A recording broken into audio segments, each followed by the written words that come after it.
বৰ্তমান হিমন্ত বিশ্ব শৰ্মা ডাঙৰীয়া চৰকাৰৰ দিনত গাঁৱৰ ভিতৰত আটাইতকৈ বেছি মদৰ দোকান তেওঁলোকে খুলিছে।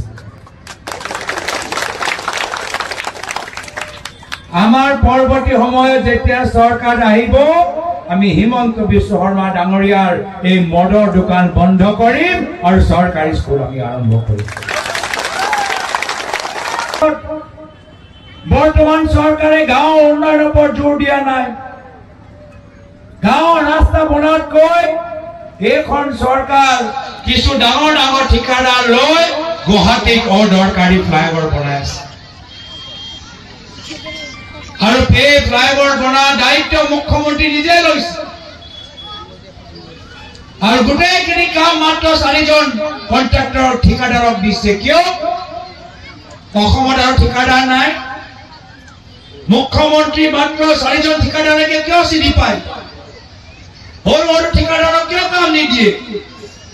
সৰু সৰু ঠিকাদাৰক সময়মতে পইচা কিয় নিদিয়ে? আমি জানিবলৈ বিচাৰো। মাত্ৰ গুৱাহাটী কেন্দ্ৰিক তেওঁলোকৰ কামবোৰ, গাঁৱৰ ভিতৰত কি হৈছে তেওঁলোকে কোনো খবৰ লোৱা নাই।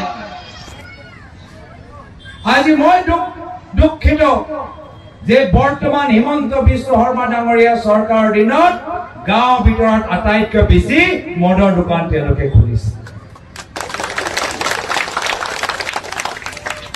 আমাৰ পৰৱৰ্তী সময়ত যেতিয়া চৰকাৰ আহিব আমি হিমন্ত বিশ্ব শৰ্মা ডাঙৰীয়াৰ এই মদৰ দোকান বন্ধ কৰিম আৰু চৰকাৰী স্কুল আমি আৰম্ভ কৰিম। আমি পিছপৰা অঞ্চলৰ ভিতৰত বিশেষকৈ আমি উচ্চ শিক্ষাৰ ওপৰত জোৰ দিম।